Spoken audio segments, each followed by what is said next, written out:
All right, welcome back to another episode of Path of Purpose. I'm here with my guest, Brian Helfman. Brian is the founder of Third Nature, as well as the program director for the Adults for Experience Camps for Grieving Children. So, Brian, welcome to the podcast. It's a pleasure to have you today. And yeah, it's great to have you. Yeah, so happy to be here, Jason. Thanks so much for having me. I'm Yeah, excited to get into so it. let's do it. So, would you mind just like telling the listeners a little bit about what it is that you do at each of those organizations that you're involved with? Yeah, so I've been building Third Nature for almost a decade now, which is kind of crazy. But at Third Nature, we create events and experiences that empower people to be their true full selves. That takes the form of an adult summer camp weekend, which we do in the Hudson Valley every year, Labor Day weekend. We offer virtual programming year round. That includes an end of quarter or end of season reflection workshop, Fridays with Third Nature, which is on a different topic every week, but a place where people from all over the world come to connect, learn, and grow alongside other conscious humans. And aside from kind of what I consider like the open enrollment Third Nature programs where anyone can join, we have our organizational programming. So custom experiences, trainings, workshops, retreats for other companies, institutions of higher education, student groups, nonprofit organizations. The way I like to describe that arm of the business is rather than HR, human resources, it's HD, human development. So that's Third Nature in a nutshell. And then through experience camps, for the last 3 or 4 years, I've been leading the adult program. So as you mentioned, experience camps is for grieving children, children who have experienced the death of a parent, sibling, or primary caregiver. And then the adult program is for adults who have experienced the death of a parent, sibling, life partner, close friend, child. And it's a very similar camp experience, but of course, for the adults. At experience camps, the motto is FTK for the kids. But at the adult program, it's all about FTA for the adults. So it sounds like the underlying kind of theme is like community and like bringing people together around a specific thing. Yeah, community and connection. With all the work I do, I like to think of the 3 pillars of connection. So connection to self, connection to others, other humans, and connection to nature, the world at large. When it's a custom experience for another company, that's connection to the organization, the mission of the company that you work for. So yeah, 3 pillars of connection. All the programming, workshops, trainings we do have that way of thinking about connection as the foundation.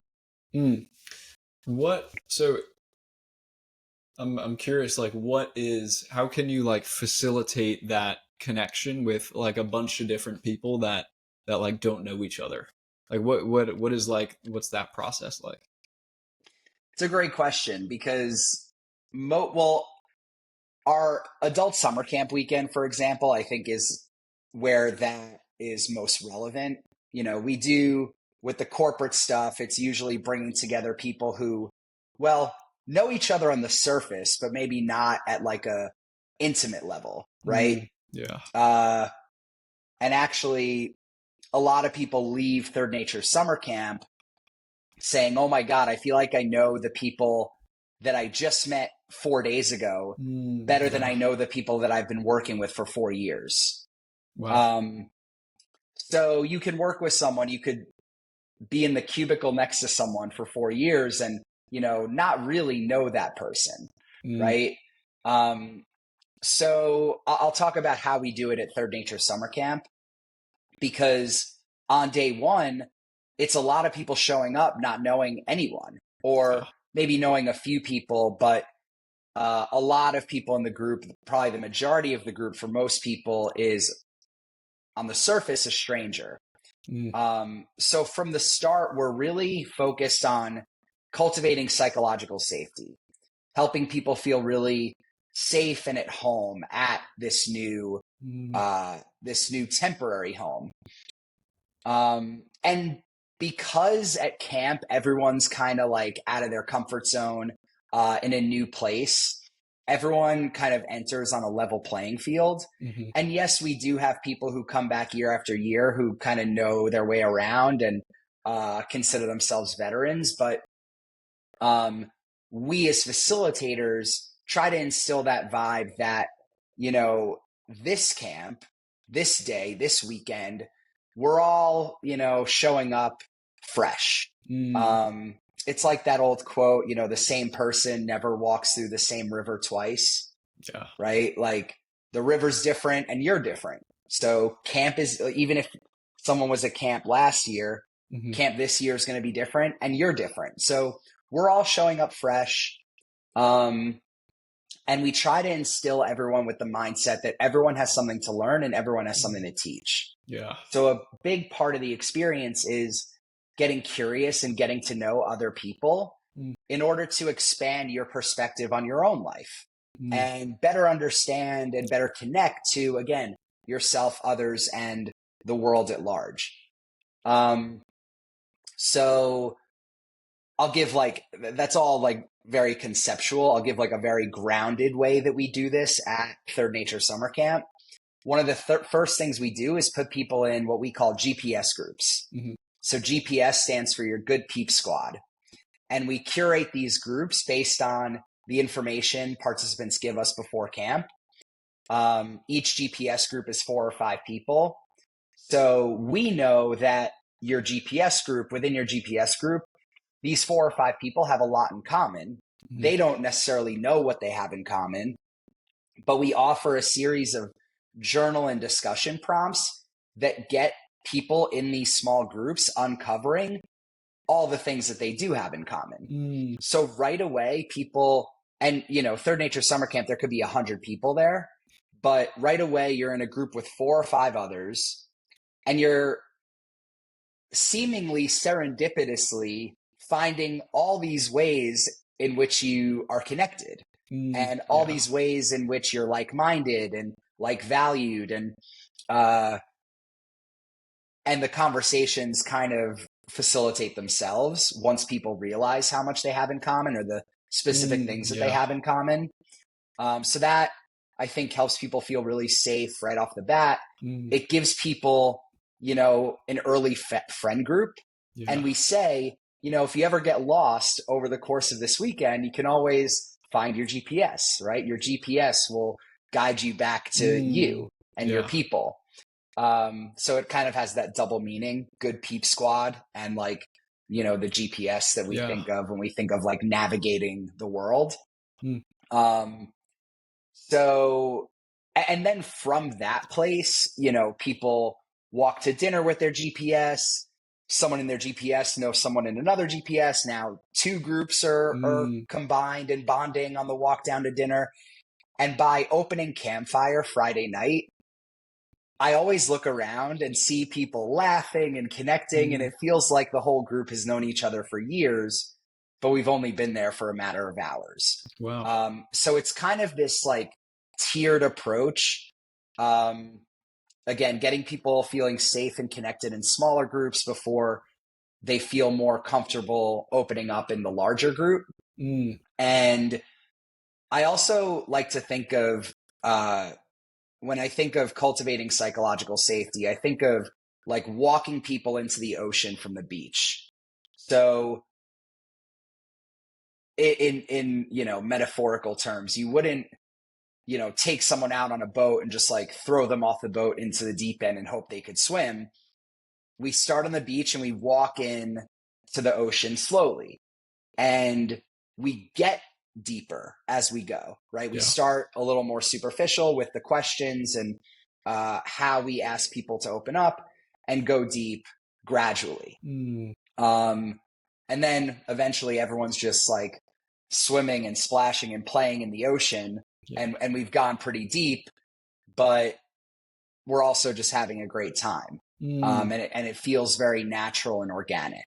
Yeah, it sounds like that first step to like building that psychological safety is like people connecting and finding like common ground with what, as you said, like their interest or something, and then all of a sudden they don't feel like they're alone in this environment that was brand new to them.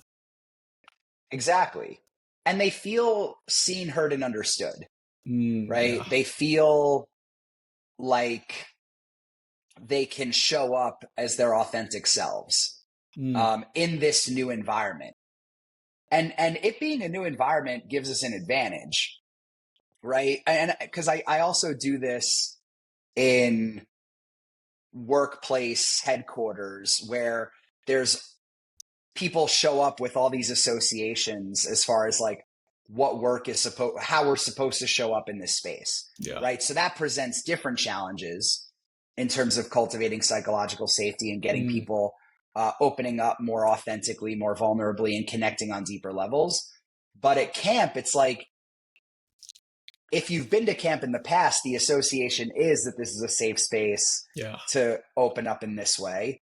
And if you've never been, we get to create that association for you, right? Mm. Where there's no preconceived notion of how I'm supposed to show up in Yeah. this environment.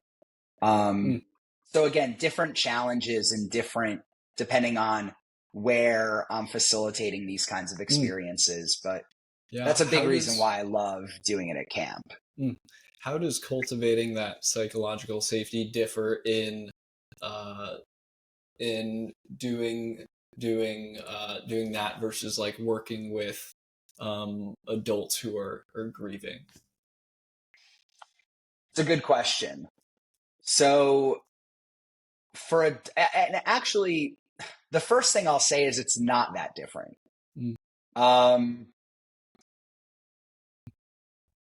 In designing the experience of FTA, experience camps for the adults, I use a lot of the same principles that I've developed over the course of the last 9 or 10 years building Third Nature. And I work with my friend Dan, who's the clinical director of the experience camps for the adults program. So he's good at checking me on like, when we're designing the program together, how do we keep that clinical grief focused piece in mind? But at the same time, and I think a big part of experience camps is not treating, whether it's working with kids or adults, not treating them so differently, like just because you've lost someone doesn't mean we need to like wrap you in bubble wrap and, treat you like a delicate flower. And, it's, I mean, or you could think of it as like, we treat everyone like a delicate flower, right? Like regardless of, whether you've lost someone close to you or not. But I think, my first instinct, as far as an answer to your question is like, it's not that much different. And definitely those principles of like walking people in from the beach. Another way I think of it is like laddering. So starting with low risk experiences and building up to more medium and high risk experiences. So letting people like start in their comfort zone and get into more of a learning and growth zone, but guiding them there slowly or gradually. It doesn't have to be like really slow. It can be pretty quick actually, but gradually. Like you can't just go right into like a really challenging experience when people just showed up, right? Either way. What would that be like? Like what would an example be of that? So, okay. At experience camps for the adults, we do this exercise called in and out, where everyone stands in a circle and we'll offer prompts. And so an example of a prompt could be step into the circle if you traveled more than 3 hours to get here. And then everyone steps into the middle of the circle. So that's like a low risk question, right? That's like we're walking them in from the beach. We're still like our feet are barely in the water at this point, right? But people walk into the center of the circle and now everyone's talking. It's like, oh, I came from Florida. Oh, where'd you come from? I came from Australia. Oh my God, that must have taken like 3 days. Yeah. And, people are talking and opening up in a relatively more superficial way. And then, everyone goes back to the outer circle and we ladder the questions, right? We get a little deeper with each question to the point where maybe, 10, 15 minutes into this exercise, maybe a question we might ask is, step into the center of the circle if there's anything you wish you could have said to the person who died before they died. Right? That's a little bit of a deeper, more probing, more introspective, more challenging question that we would never ask right away, right? You would never start with that question like, hey, everyone, nice to meet you. I'm Brian. Like any big life regrets that anyone wants to open up about? No, you get there gradually. But if we've done a good job of, again, cultivating that psychological safety, laddering our questions and laddering the experiences too, like how much we're asking people to open up with each workshop, each activity. By the time we get to those deeper questions and get to those deeper conversations, people are ready and eager to go there and comfortable going there. Wow. What do you find is like the outcome of like people who are in that position who've lost a loved one, like the adults that come to the grieving camp? Or I'm sorry, what was the name of it? I think I just butchered the name. Experience camps for the adults. Yes. I know it's a bit of a mouthful. We call it FTA. You can just you're in. You can just call it FTA. So what would how those adults like go home versus how they show up? And what would this span of like, I guess this be, of how many days or hours or? So historically, FTA has only been 2 nights, so Friday afternoon to Sunday afternoon. This year, we're doing 2 weekends. The first weekend is 3 nights, so it'll be our first 3-night FTA, and then that'll be in June, and then we have a fall weekend that'll be just 2 nights. So 2 or 3 nights, whereas Third Nature Summer Camp is 3 nights. And it's, again, I'll go back to that connection piece. I think the biggest thing people walk away with is feeling more connected to themselves and their own experience, right? Because they get to reflect on their experience. They get to see it in new ways, write about it, journal about it, talk about it, embody it, right? A lot of the clinical activities we do are more embodied and active, not just like in the head. And not just conversational. So getting people more connected to their own experience, both within and outside of their grief journey, and feeling more connected to others who have experienced something similar. So a big cornerstone of the experience is grief circles, where we put people in circles based on a number of variables, but such that you're going to find a lot in common. Again, similar to the GPS groups at Third Nature Summer Camp, you're going to find a lot in common with the people in your circle, specifically as it relates to your grief, your experience with the death of a loved one. And there's a lot of opportunity outside of just those grief circles to connect with fellow participants in different ways. Actually, at FTA last year, a lot of people talked about how valuable it was to connect with people in different generations. So, for example, we had, for the first time last year, participants who had lost a child, or a partner, right? Like a life partner, a husband or a wife. And for those people, it was so valuable to connect with people who had lost a parent or sibling, because they got to see in those fellow participants their own like surviving child, Wow. or their own child who had lost a parent, right? Some of these women, they might have lost their husband and had a child who was like 8 or 9 years old, and they're worried about what's their future going to be like growing up without a dad. Yeah. And at FTA, they got to connect with people in their 20s and 30s who were crushing it in life, who had lost a father Wow. at age 6, 7, or 8 years old. So like that was really valuable for them, connecting not just with people who had experienced something similar, but with someone who like they got to see another member of their family in. Wow. That's really profound. And I think it's such an important thing for people to be able to connect and like just to connect with other people during that time. Like I remember like when I lost my dad, I didn't talk to anybody. I didn't open up to anybody for like months. Same. For months. Yeah, you too? Yeah. I mean, there's like the funeral, and I'm Jewish, so after that comes the Shiva. Yeah. And you're like surrounded by friends and family. But it's so acute at that point. It's so fresh at that point. It's like hard to really talk about it in a meaningful way. And I feel like my experience was such that there was, I was surrounded by friends and family in that first week after my dad died. Yeah. And then it was like everyone went back to their lives. Yeah. But like I just lost my dad. So like things are not returning to normal for me. But yeah, I went several years before I really addressed it. Wow.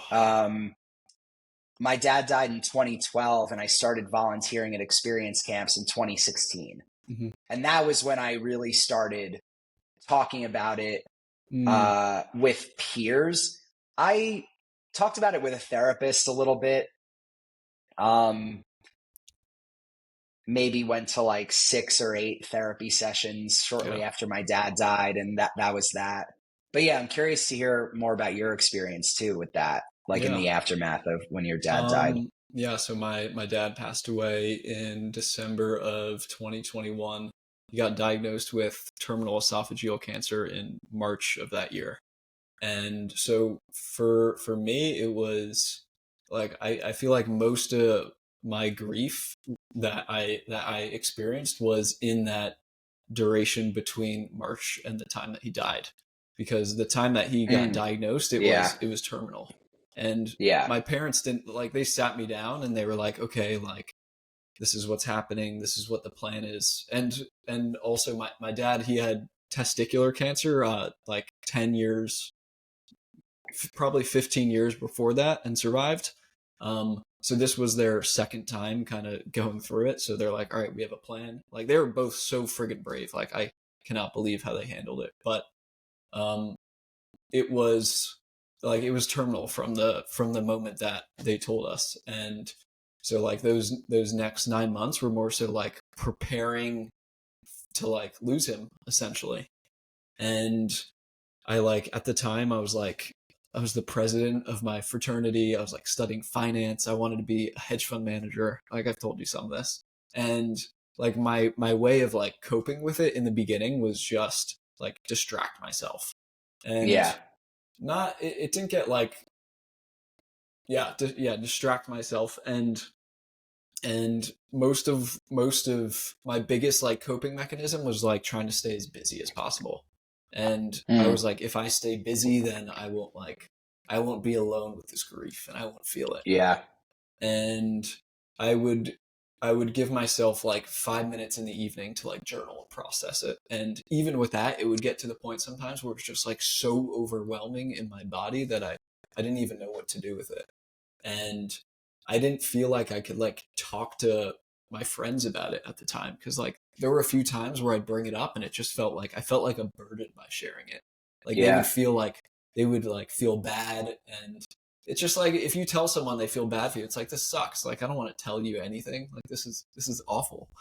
And so I started to I was like, okay, like if people are just gonna pity me, like I'm not gonna like open up to people, and just started to kind of like bottle it up. And I mean, it got really bad to the point where like um, there was a week before he passed, and I remember I was visiting him in the hospital um, shortly before he passed, and I sat with him for like an hour. And um, after an hour, he's like, "Go, go! Like, I don't want you to sit here." And like we were just sitting in the hospital room, and I was like, "Okay." And I just like went out, and like that night, I like went out, got drunk with my friend, and like I remember coming home, and I was like, what the hell am I doing with my life? Like my Yeah. dad is literally on his deathbed, and I'm going out like getting drunk and like trying to distract myself. And it was like that was like the real low point, and it was so overwhelming how much I felt. And I not only like the grief, but also like the amount of like shame that I felt towards myself for um for like distracting myself. I felt so guilty about that. And so from that point on, I was like, okay, like I need to like definitely tone down the drinking. I need to get more regimented with just giving myself time to like reflect and just cry, and also not distracting myself as much, and starting to do more things that like I cared about and found purpose in, rather than just like distracting things or things that would just like bolster my ego. For instance, like wanting to be a hedge fund manager, and because I was like, Yeah. I just want to make as much money as possible. So um yeah, I would say like that was like kind of the start of it. Um and then getting involved with started volunteering at a hospice company, doing those visits, and that was Hmm. probably a year after. And like still I was still processing this grief while I was doing that, but it like I felt like good about myself doing it. I was like, oh, like Yeah. I'm doing something good, you know. And Yeah. uh Instead of a distraction, you're channeling your experience into purpose yeah, yeah, exactly. instead So of I'm distracting from the experience yeah, itself. yeah. So I'm curious what that journey was also like for you as well. You mentioned there were some, what was it, like 4 years in between, 4 or 5 years you said in Yeah. between before. Yeah. So what was like that time like? And it's funny because there were also, I started Third Nature, and back then it was called Startup Island. We rebranded from Startup Island to Third Nature in 2021, 2022. Um, but I started that business uh, just like a year before I got involved with experience camps. So it was around that time that I finally started to myself channel, you know, my grief into purpose, and not just my grief, but all my lived Yeah. experiences. Um, so in the 3 or 4 years before that, between when my dad died and, when I started Startup Island, which became Third Nature, and got involved with experience camps, I was searching. I was, you know, I wouldn't say lost, almost like intentionally lost. Like Mm, um, I mean, I spent a lot of my life before my dad died, uh, on someone else's path, not mm, any particular person's path, but not a path that wasn't my own, that didn't feel like my own. yeah.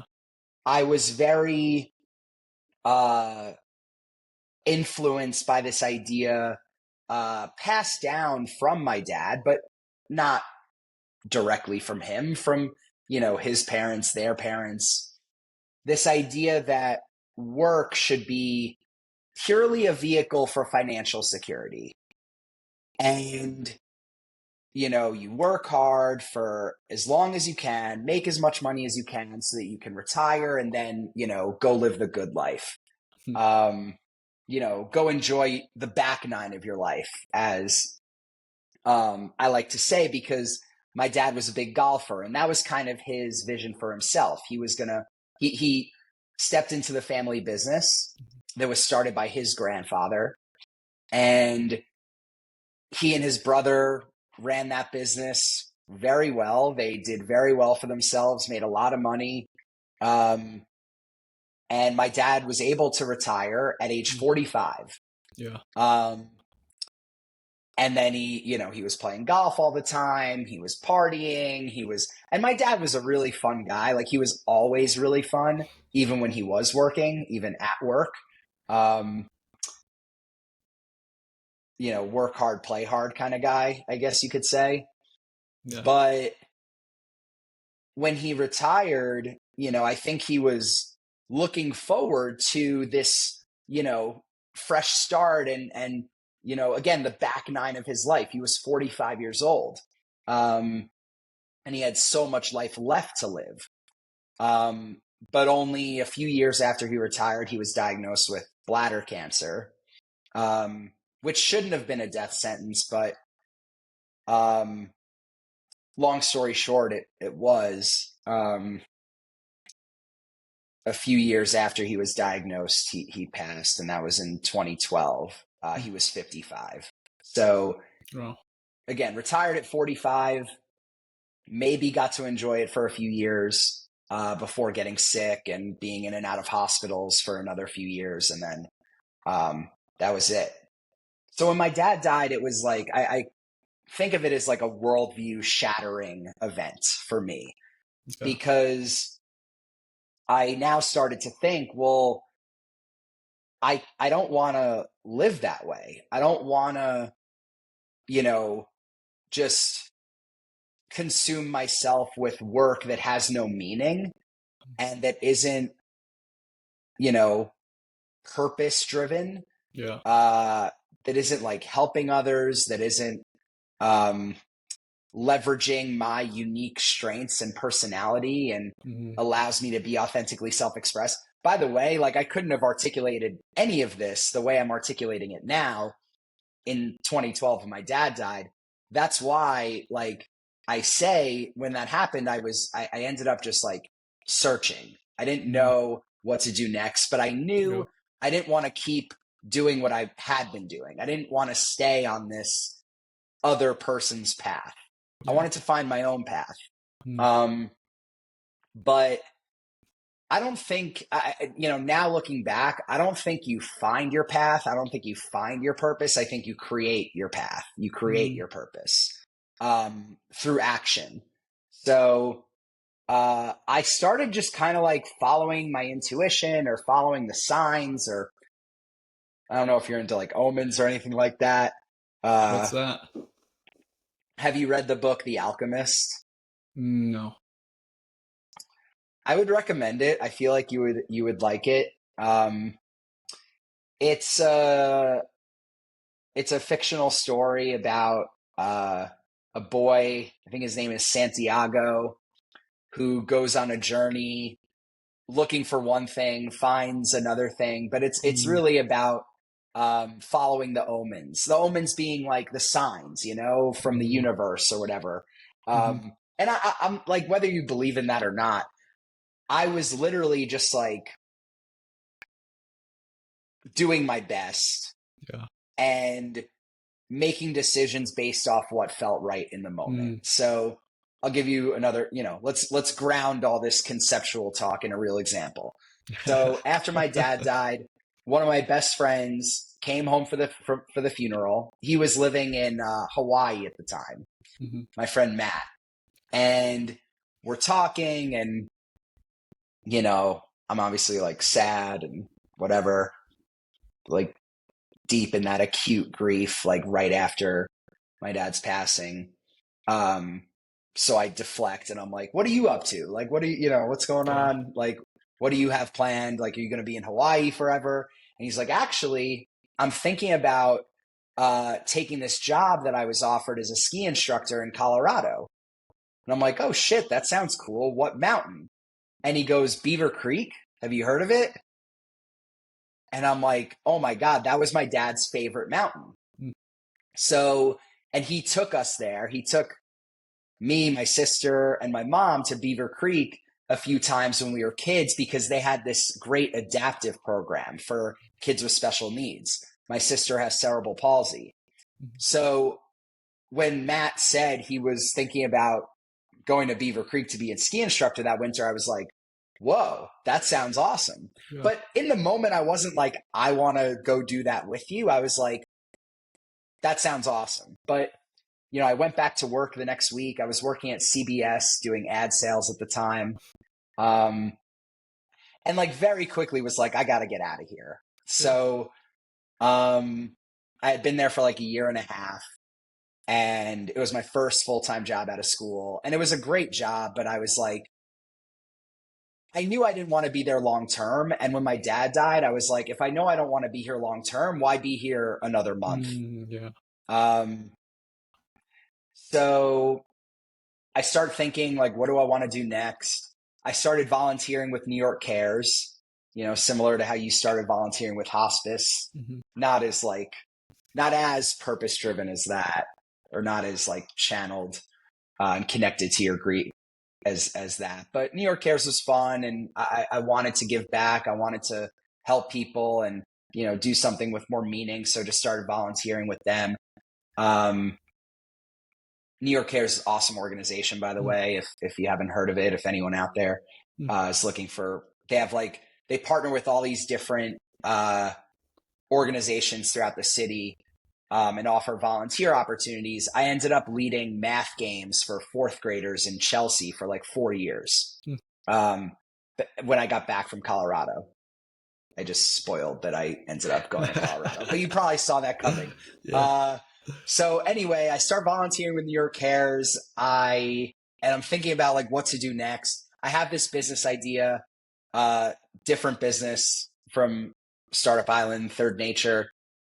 And I wanted to start building it, but I wasn't ready to go full time with that. But I knew I wanted to leave CBS. So I was like, fuck, maybe I should be a ski instructor for the winter. And I applied for the job in like October and was on, you know, got the job. They never saw me ski. But I guess I convinced them over the phone that I was a good enough skier to teach kids. And I ended up teaching in the adaptive program too. So I got to pay it forward, where my sister got to be part of this adaptive program at Beaver Creek when it was just starting out. I ended up driving out to Colorado with my friend Matt on Thanksgiving Day, 2012, and was a ski instructor for that winter, teaching 7 to 14-year-olds and special needs kids and adults. Wow. And so like, that was kind of like, sometimes I think of that as like my life's intermission, or like, you know, some people might call it a sabbatical. I was working, I was making pretty good money. Basically just as much as I was making at CBS, but had a little more free time, and again, was building that business on the side because I wasn't quite ready to go full time with that.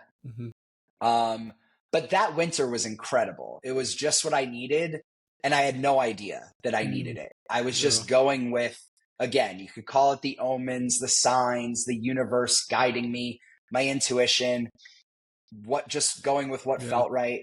I don't know, choose your own adventure in terms of like what you want to call that, but it was exactly what I needed at the time.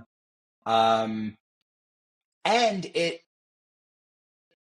served as inspiration, I think, in a lot of ways for what I did next and what I do now, in terms of like an experience outside my comfort zone with new people who are very different from me, teaching, guiding, you know, in this case, teaching kids and special needs adults how to ski. But again, a lot of those guiding principles that I learned there, I use in how I lead and guide these experiences, like Third Nature Summer Camp, like experience camps for the adults, like some of the corporate workshops I do, the leadership trainings that I do. So yeah, a lot of those seeds were planted then. But that whole time, I wasn't really like confronting my grief head on. You know, I wasn't really talking about my dad. I was making a lot of new friends. I wasn't like, maybe some of them knew, most of them probably didn't. Like I just didn't really bring it up a lot. Mm-hmm. I think for me, I just needed that experience as like a little break from it all, and to like go inward and figure out like, what is it that I really want to do? Was doing a ton of journaling. That was, I think, where I guess you could say, confronted the grief more head on, like, just in solitude. Um, but yeah, came back from Colorado in May, started that business, which was called Tabs. No need to get into that or get too deep into that. But essentially, I built that business for like 2.5 years. Um, and the best thing that came from building that business was I kind of started to organically build a network of fellow entrepreneurs in New York City. Yeah. Kept coming up against this problem or this pain point that a lot of entrepreneurs, myself included, had, which was lack of community, which was, adopting this like me against the world mentality. Yeah. So Wow. the initial idea for Startup Island was, it was all about creating experiences to help entrepreneurs connect through travel. So the first Startup Island trip ended up being an alternative spring break for college entrepreneurs. Yeah. And that was in March 2016. And that trip changed everything, because on that trip, I finally, and again, like, if you take anything from this story, those 4 years between when my dad died and when I started Startup Island and, got involved with experience camps, it was, again, a lot of searching, not a lot of like strategic thought in terms of like, what should I do? How should I, channel this grief and my lived experience into purpose? It was just doing what felt right. And over time, I got to a place where, again, that first Startup Island trip, I was like, okay, this is it. I could see myself doing this kind of work for the rest of my life. And I say that because the work has evolved a lot over the last, 8 or 9 years. It goes by a new name, new brand, the team is different. What we do is different, but the essence of it and like my contribution at its core is, again, creating experiences that empower people to be more themselves, to connect more deeply with themselves, create their own path and purpose. And in that process, connect more deeply with others, with nature, with the world at large. So kind of a mix of like how I, processed the grief over losing my dad, and how I felt like that kind of was on a parallel path with just finding or creating my own purpose in life. Sounds like you were, by going out and following your intuition, your words, that you were like cultivating those skills that would be necessary for what you're doing now. Even though at the time it was just like following your intuition to go be a ski instructor and take that time away from everything else. Nailed it. Yeah, I'm not a big business plan guy. I'm not a big like, okay, this is what you want to do. Here's how you build the skills to go do what you want to do. Yeah. I'm more like fly by the seat of my pants. I don't know if I said that saying right. I don't even know what it really means, but I think it applies to this. Yeah, just like, I mean, that's what worked for me, and it took a while. But at every step of the journey, I loved what I was doing. Like and was so excited about what I was doing, and saw so much potential in what I was doing, potential to impact others and to, make good money doing it. And a lot of it didn't work out, but it all, it was all like planting and cultivating seeds that have benefited me so greatly Mm, in what I do now, wow. which is working out pretty well. Yeah. Wow. Do you know Eric Harrison from Thrive? Does that ring a bell? Um, I'm not sure. He does Thrive, like it's a community for bootstrapped entrepreneurs. no, I was Okay. thinking of like, I think Ariana Huffington has like Thrive Global, and uh, Okay. All right, I have a friend, I'll CJ connect I'll Finley, who does Thrive on Life. But yeah, yeah. I'll connect you guys afterward. I think you guys would benefit from knowing each other, but he does like he has like a community for entrepreneurs. And like he does more so like oh, cool, he does more so like it's more so like a virtual community, but they have in-person events, but yeah, I'll have to connect you guys after. I think you'll really benefit from sweet, knowing each other. But yeah, so I'm curious too. So you said you used a bunch of different words to describe what you were following. You said like omens, yeah. intuition. Like what do you really, if you really have to like dig into what that is, like what would you describe that? It's a good question. I mean, that it's a good, like, I want to answer that question, and I'm questioning if it matters. Mm, Um, I'm kind of agnostic when it comes to like, a lot of people talk about like following the signs of the universe. That would be the omens, right? I don't know if I believe in that. I don't know if the universe is like leaving you signs to follow, and mm, like you should be like on the lookout for these signs, and yeah. you got to find the signs because that's what's going to tell you what to do with your life. I don't think that's happening. Mm, Um, Again, I think we find purpose by creating it, by through action. mm, Marie Forleo has this great quote. She says, "Clarity comes from action, not thought." yeah. Right? A lot of people think they just need to like go to Tibet and like meditate for a month, or um, go on a retreat, or whatever, and like go think their way into purpose. But I acted my way into purpose. I experimented my way to finding figuring out like what I'm good at, how I can best serve others. Um so I would say I would lean on intuition. I would say it was, when I didn't know, when I couldn't have articulated, what am I best at? Um, how can I best serve others? How can I best serve the world? Um, it was, again, going with what felt exciting, what felt right, what my intuition was compelling me to do.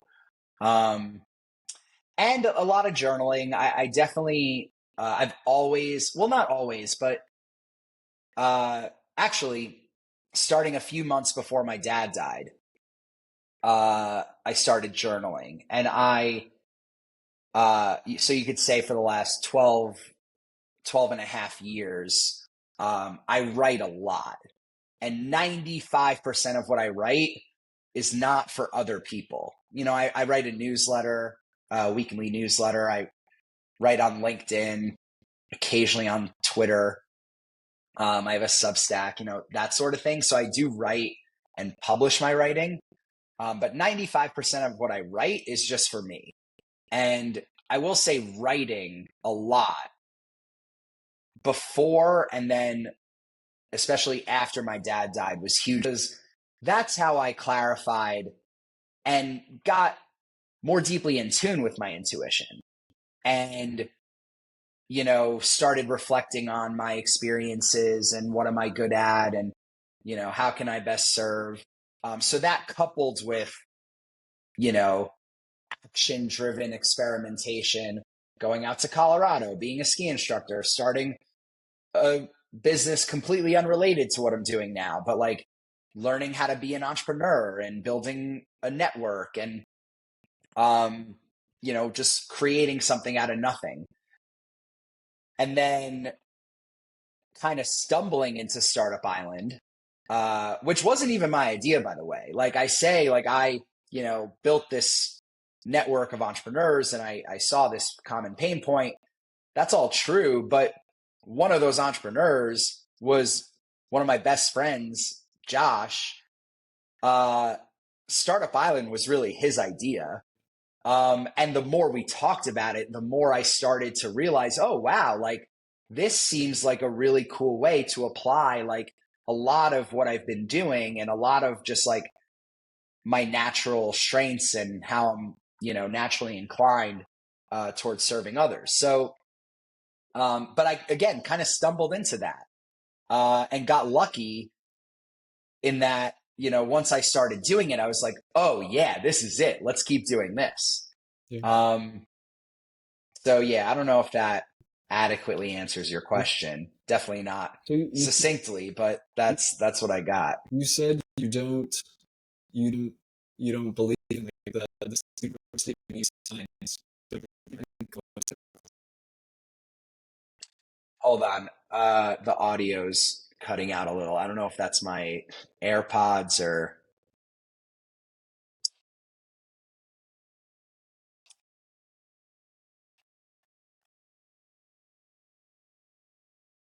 maybe try again. I feel like, yeah, I hear you.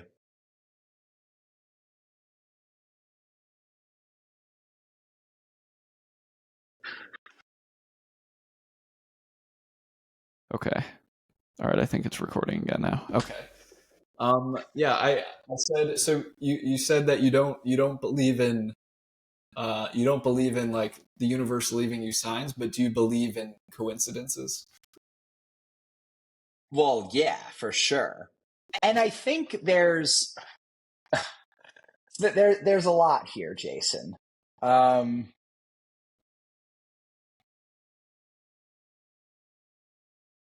I think when you are following your intuition, when you are authentically self-expressed in the world, you become a magnet for aligned opportunities. Some might call it manifesting, right? Um, to me, manifesting is, um, there could be journaling involved, there could be visualization involved, um, speaking what you want out loud and into existence through the law of attraction. I definitely believe in the law of attraction. So like attracts like. If I, and it's not just saying it out loud, it's embodying it, right? If I embody the energy of, leadership and like right now, I want to be doing more conscious leadership trainings for other companies. So if I can embody the energy of a conscious leader and be really clear on like, what is it that I want to offer? What is the value that I'm creating for these companies? Put that, like, inject that energy into our marketing materials, right? Like when I write the website copy, when I put together decks, when I get on calls with these companies, really embodying that energy, that I want the program to cultivate and instill in others. I think that helps attract the right clients. And you can apply that to a lot of different things. So I do think there are random coincidences, and I think sometimes people read too much into random coincidences and, uh, as Matthew McConaughey might say, try to create uh, rhyme from or reason from rhyme when it's just rhyme, you know? And there isn't really like a reason and like, oh my God, like this is why this happened. Or maybe it just happened and because random events happen in, you know, Yeah. this universe we inhabit. Mm. But again, I think there's that, and then there's like coincidences that are more, you know, opportunities that have come into your life because of the energy that you're putting out. Yeah.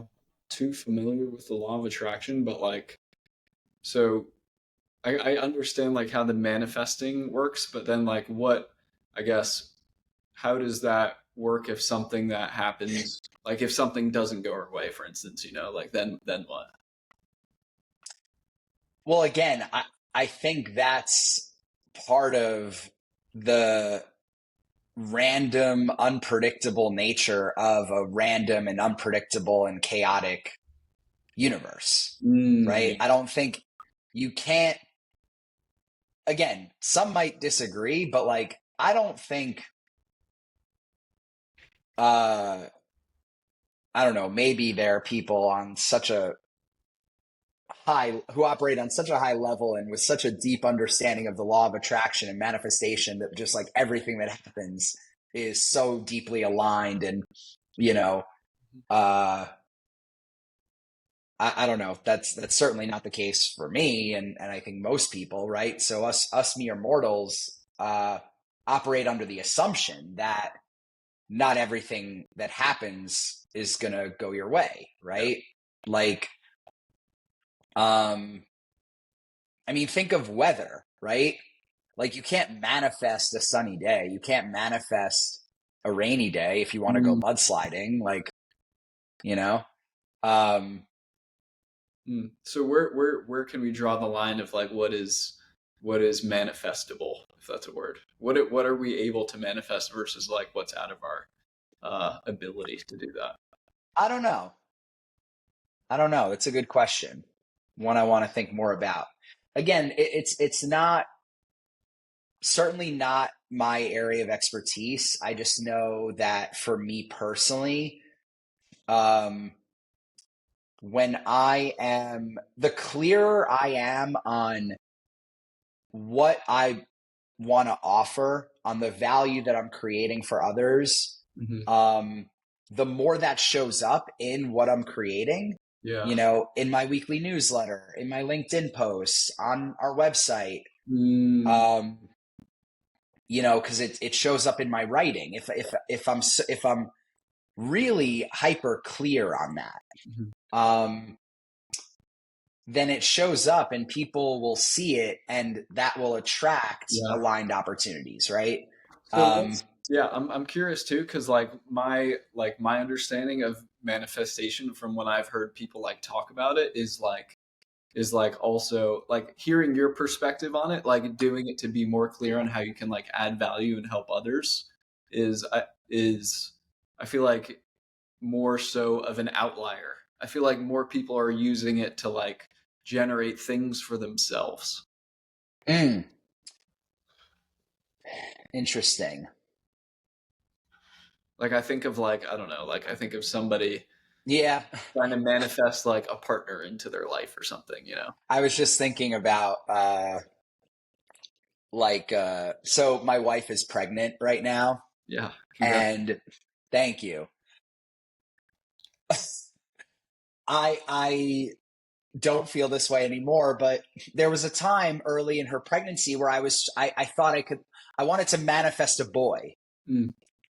And like, I don't think that's a thing, you know? Like, I don't think that is something we can manifest. Mm. Um, and by the way, I have since become really genuinely excited to have a girl. Mm, whether it's a boy or a girl. Like I'm just so excited for this baby to arrive.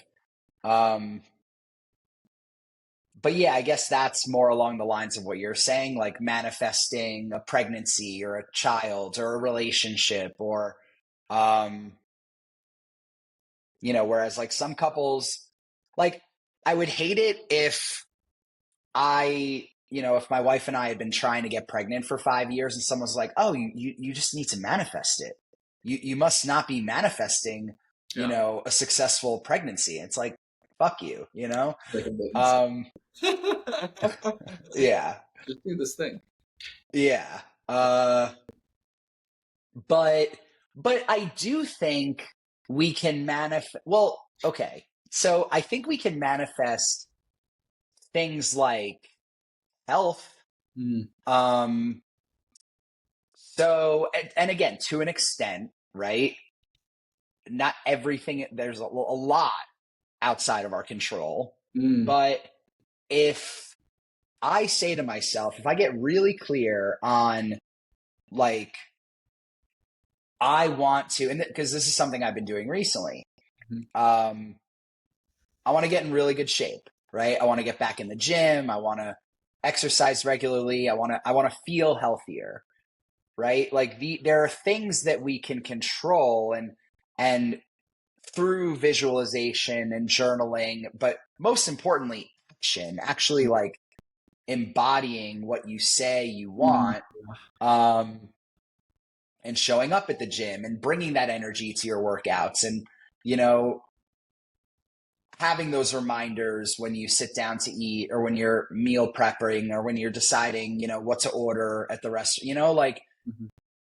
in that sense, like we can manifest better health and, maybe through better health, like we can manifest other things as well. Mm, Right. yeah. So Um, it sounds like it's more of like reminding yourself what is in your control.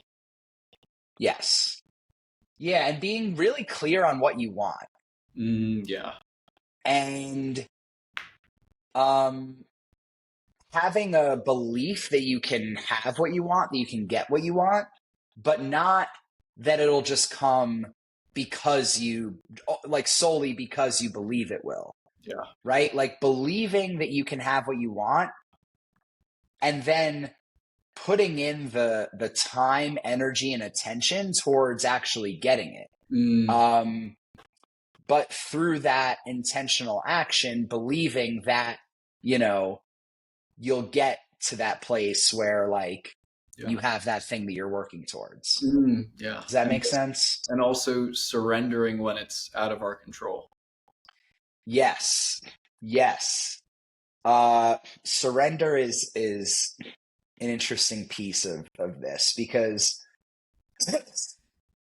there are things that I've wanted in the past that I look back on now and I'm like, I can't believe I wanted that. And I'm like, so glad I don't want that anymore. I'm so glad that my past self didn't get what he wanted in Mm, some cases. Like, I'm so glad my first business wasn't a success because the failure of that business led me to the business that I'm building now, yeah. um, which is something that I want to build for the rest of my life in one way or another. Yeah. It's less of a means to an end. It's more of a day-to-day, Mm, pursuit that I love and that, can support me and my, hopefully soon growing family, and many others as well. yeah. But I think, my past self, when he wanted that first business, Tabs, to be a success, there came a point where I had to surrender to the fact that, like, that just wasn't in the cards, Yeah. Um, there was a time when I kept trying to force it and I Mm, kept trying to, like, fit a, you know, round peg in a square hole. yeah. Um, What do you and I was, what do you call that? What's like out of our control and what we have to surrender to?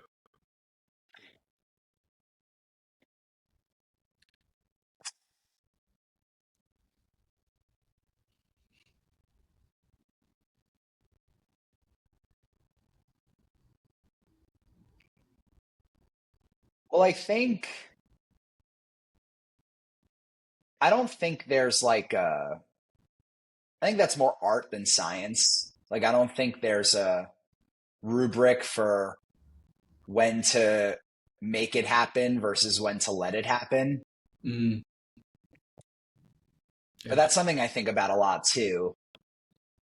Surrender being like, make it happen being like manifest, let it happen being surrender. Yeah. Sometimes I think the two can coexist. Sometimes you make things happen and let them happen. Mm, It's like, are you do you move through life or are you moved through life? mm, Whereas move through life is more about surrendering, and like moving through life is more about intention and um you know conscious action. yeah. I've always been more on the side of making it happen and moving through life, but I think over the years I've been practicing letting it happen Yeah. and being moved through life and Mm, surrendering and kind of like allowing what wants to happen to happen. Um,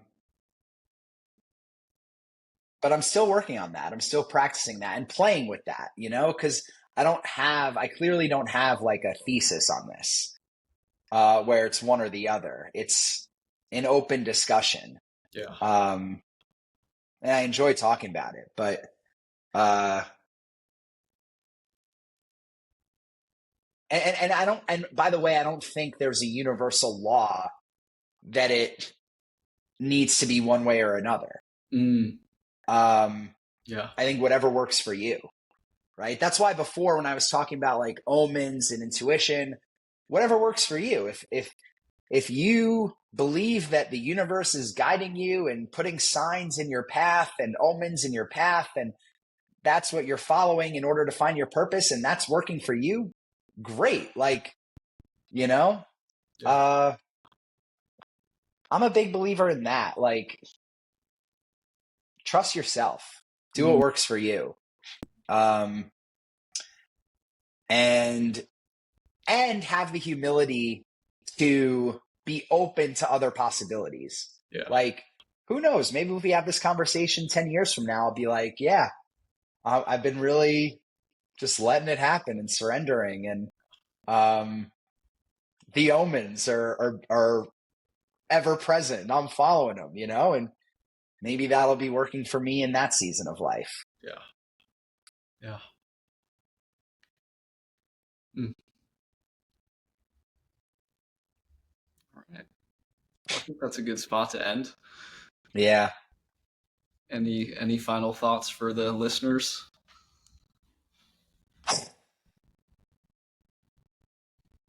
Questions like that, I'm always like, which of the, dozen thoughts do I want to share? Mhm. So many things I could share, but uh,